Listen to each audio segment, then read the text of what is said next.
Hello, everybody. Welcome to the Rocky and Derrick Show. If you like our interviews, please give a thumbs up, subscribe, and share with your family and friends. Also, please visit our website, therockyandderrickshow.com, for upcoming interviews and visit our photo and video galleries. Today, we'll be interviewing, what's your name? Kennard Morehead. Kennard Morehead, and he is a forklift worker at North Carolina. Highland Tank of North Carolina. So Rocky's gonna go ahead and ask the first question. What is your job duties? What are my job duties? My job duties consist of shipping and receiving. So anything that comes in has to come through me. Anything that has to go out has to go through me. It may consist of anything from big tanks to little items, but I sign my name probably 10, 15 times a day, have to turn stuff into the office, but it's just shipping and receiving is pretty much what I do. What do you like most about your job? Wow. It's a number of things, for one, the people. If you have a good group of characters at the job, even though it ain't based on your job is not based on your friendship with people, it's based on your duties. But being around good people helps out a whole lot, and that's one good attribute I think that our company have. We have grown together to become a family. I've been there going on 20 years. It'll be 20 years in December. And I think that's one of the things that I like most. But as far as my duties, when it comes to loading stuff, it's never the same. That's one thing I like about what I'm doing. Everything, every single thing is different. When it comes to tying it down, it becomes a jigsaw puzzle. How can I make that fit? So it's the shipping part in general that I like most about it. It's always something different. How many people worked at Highland Tank-North Carolina? I think I sit here and I tallied up the numbers. I think I came up with about 28, give or take a few. But people come and go, and we just had some new employees come in, and I think they'll be happy there. But I'm thinking it's about 28. What kind of stuff are in the tanks? That all depends on the customer. Rocky, that was a good question. That all depends on the customer because we get people in and that's coming to pick up a certain tank or ask about our tanks. It could be diesel, it could be gas, it could be chemicals, it could be pretty much anything. Water, contaminated water, fresh water, it could drinking water, it could be anything. The tanks that we make specify some of them. Like we make an oil water separator, right? And what this tank does is it takes contaminated water, which is like what it says, oil water, and it separates the oil from the water through a gravity filtration type thing. And then we also make grease interceptors. All right. When you get companies that like do a lot of cooking and they frying food and everything, you be like, what they do with all that grease? Or some of the grease that's we make grease interceptors that take care of that. And so it depends on whatever the customer wants. And we make vertical tanks that stand straight up. We make horizontal tanks which lay down. But it all depends on what the customer wants to put in their tank. What kind of advice would you give to kids? Wow. Are y'all ready for this? No, I'm just saying because I can give all advice in the world. I know it. School, stay in school, study hard. The sky's the limit. If you're doing positive things, like which I give y'all kudos right now. Y'all got a thumbs up from me. This is most definitely one of the things that y'all doing. I think is real great. But advice is being respectful. Yes, sir. No, sir. Being mannerable. Always open the door for young ladies. Always shake hands. When you shake hands with somebody, look them eye to eye. And study hard. Stay in school. Listen to your parents. Listen to your parents. All right. Good enough. My turn. What do you make your tanks out of? Um, our tanks Our tanks are made out of steel. Um, and I think I showed y'all when y'all took the tour last couple of weeks ago. We also make a steel tank with an outer casing of plastic, and that is our Titan tank.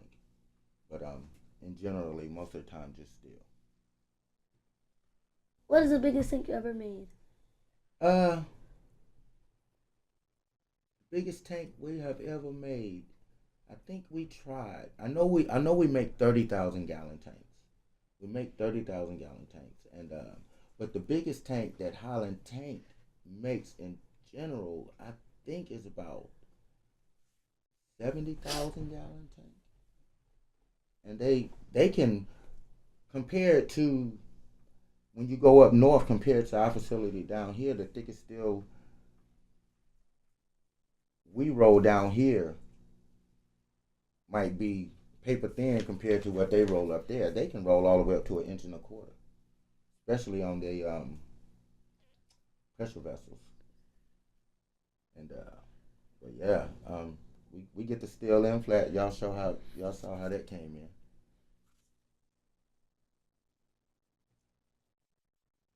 Was it hard learning how to drive a forklift? Oh wow. No, not at all. If you think about it, if you like to play games, that's you got that control right there. You know, with my left hand, I could control up, down, telescope in, telescope out, tilt up, tilt down, and like I said, when I get on it, I don't want to get off of it. So that's why I've got so good at doing things just from sitting in that position. And it really wasn't hard. If you're scared, it can be hard. But if you relax with it, you know, and respect the machine, because all it takes is one little bump, and it ain't like bumping it with a car. If you bump something with that machine, it's gonna tear it up. So you got to be very careful. So then what does your right hand do? My right hand do steer. I steer with I drive it with my right hand, but I also got the forward and reverse button, right? Forward and reverse, and I steer, and then I can also tilt my I can work my carriage like this, and then I have another lever right here. You ever seen the West Coast cars where they can tilt like the hydraulics? But all right, I can tilt my machine in different aspects. I can control the way the wheels are. I can make my machine move sideways. I should have showed y'all that. That would have been cool. And I got independent turning on both tires, which gets me into tighter turns and all that. What's the heaviest thing that you've carried with a forklift? My machine is rated at 9,000 pounds, and I have did every bit of 9,000 pounds. And when I do it, I got to make sure that I have a chart on my machine, and it tells me what I can lift and how close. So if I'm gonna lift 9,000 pounds, I got to have whatever it is completely up close, as close as I can get it to my machine.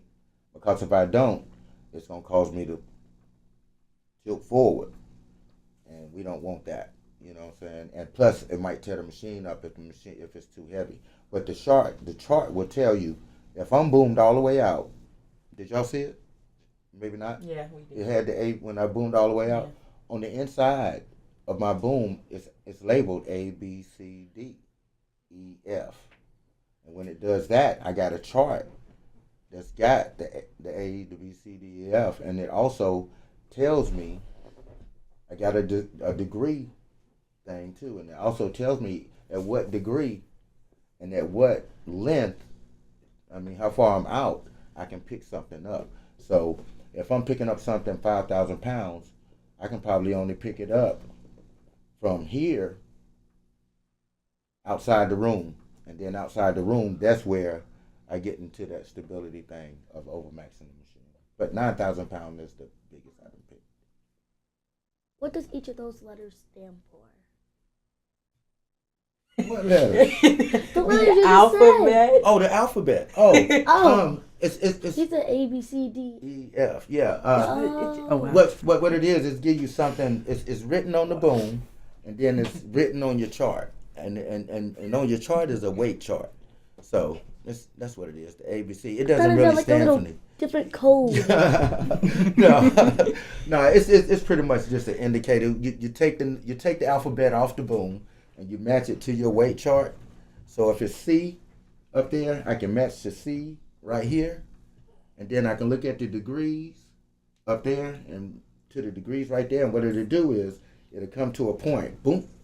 You got A, B, C, D right here. So if I'm going to C will come right here. 20 degrees come right here, and whatever point it meet at, it tells me the weight I can lift.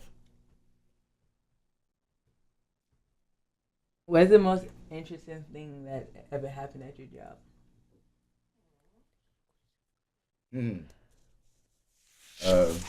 Can I plead the fifth on that? No. The most interesting thing that has happened at my job. Well, being into shipping and receiving, when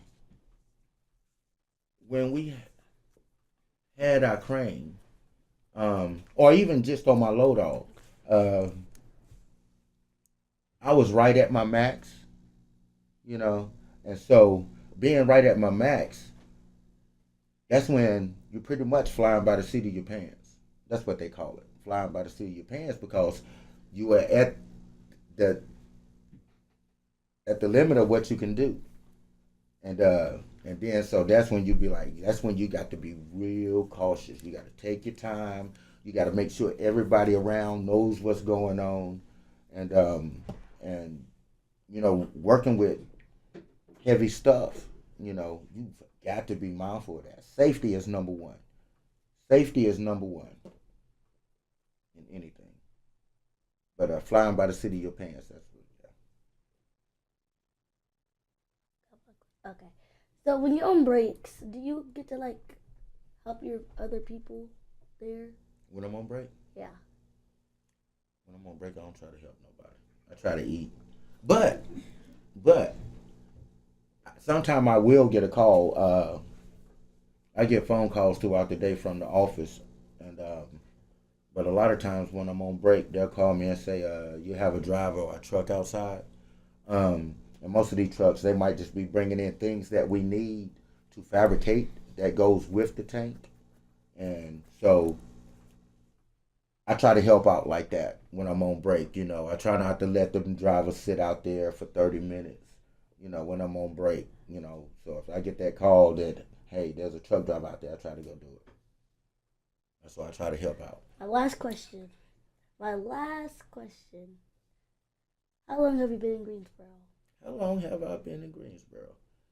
49 years as of May 18th. I have never left Greensboro. I'm born and raised here. Okay. Well, thank you for joining us. You're welcome. Thank you. Thank you for joining the Rocky and Derrick Show. Please share with your family and friends, and if you're interested in becoming our sponsor, visit our website. Goodbye.